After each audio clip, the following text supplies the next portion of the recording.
ముఖ్యమంత్రి మండి వైఖరి ముఖ్యమంత్రి మండి వైఖరి ఆర్టీసీలో వికలాంగుల కట్టడం సీట్లు వెంటనే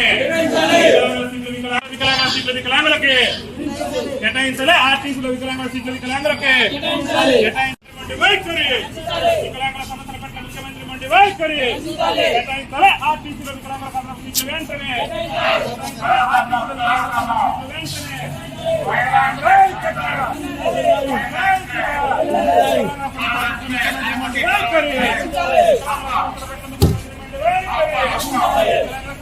ముఖ్యమంత్రి మండి వైఖరి కేటాయించాలి. ఆర్టీసీలో వికలాంగులకు వికలాంగుల ఐక్యత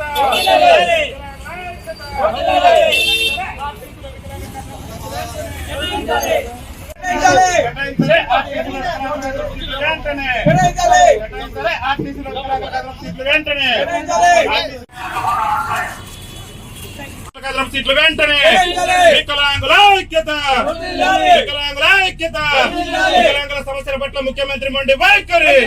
ఏదైతే తెలంగాణ రాష్ట్ర ప్రభుత్వం 6 గ్యారెంటీల్లో భాగంగా మరి ఆనాడు అమలు చేసినటువంటి ఆర్టీసీలో మహిళలకు ఉచిత ప్రయాణం ఏదైతే ఉందో ఆ ఉచిత ప్రయాణం కారణంగా ఈ తెలంగాణ రాష్ట్రంలో ఉన్నటువంటి 30 లక్షల మంది వికలాంగులు ఆర్టీసీ బస్ ఎక్కాలంటే భయపడేటటువంటి పరిస్థితి ఈ రోజు దాపరించింది.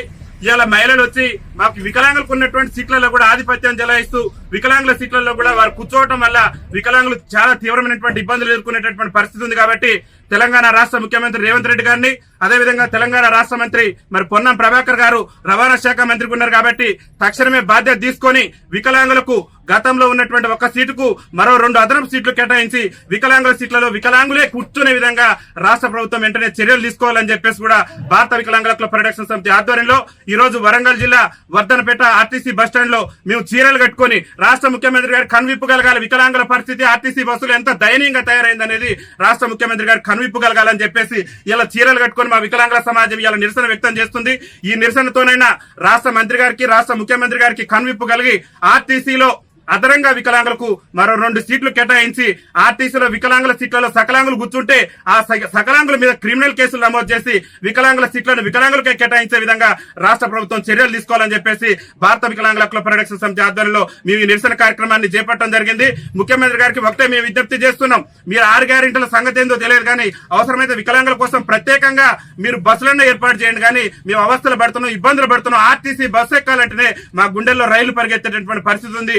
ఎందుకంటే మా మహిళా అక్కలు మా మహిళా చెల్లెళ్ళు తోసుకుంటూ పోతున్నటువంటి క్రమంలో వైకల్యం ఉన్నటువంటి మేము అంగవైకల్యంతో బాధపడుతూ ఒక పక్క దుర్భర జీవితాలు గడుపుతూ ఆర్టీసీ బస్సు ఎక్కాలంటే మరి చాలా తీవ్రమైనటువంటి ఇబ్బందులు ఎదుర్కొంటాం. కాబట్టి రాష్ట్ర ముఖ్యమంత్రి గారు వెంటనే స్పందించి ఆర్టీసీలో మరి వికలాంగులకు అదనపు సీట్లు కేటాయించడంతో పాటు వికలాంగుల సీట్లలో వికలాంగులు కూర్చునే విధంగా మరి జీవోను జారీ చేయాలని చెప్పేసి కూడా రాష్ట్ర ముఖ్యమంత్రి రేవంత్ రెడ్డి గారిని విజ్ఞప్తి చేస్తూ దాంతో పాటు కాంగ్రెస్ పార్టీ ఎన్నికల మేనిఫెస్టోలో కూడా చెప్పింది ఆర్టీసీలో ఒక మహిళలకే కాదు వికలాంగులకు కూడా ఉచిత రవాణా సౌకర్యం కల్పిస్తామని కాంగ్రెస్ పార్టీ అభయాస్త్రం మేనిఫెస్టోలో పేర్కొంది. కాబట్టి తక్షణమే ఆర్టీసీలో వికలాంగులకు 100% రాయితీతోనే ఉచిత రవాణా సౌకర్యం కూడా కల్పించాలని చెప్పేసి కూడా భారత వికలాంగుల క్లబ్ ప్రొటెక్షన్ సమితి తెలంగాణ రాష్ట్ర కమిటీ పక్షాన మేము విజ్ఞప్తి చేస్తూ ఈ రోజు ఈ నిరసన కార్యక్రమాన్ని చేపట్టడం జరిగిందని చెప్పేసి తెలియజేస్తూ వికలాంగుల ఐక్యత వికలాంగుల ఐక్యత. అందరికి నమస్కారం. ఈ జవాబు ఛానల్ మన వికలాంగుల ఛానల్ కాబట్టి మన వికలాంగులందరూ సబ్స్క్రైబ్ చేసుకుని అందులో ఉన్న సమాచారాన్ని తెలుసుకోవాలి. మన ప్రాబ్లమ్స్ కానీ మన ఎలా సాల్వ్ చేయాలనేది అన్ని డీటెయిల్గా ఉంటాయి. కాబట్టి జవాబు ఛానల్ని అందరూ సబ్స్క్రైబ్ చేసుకోండి, గంట సింబల్ నొక్కండి.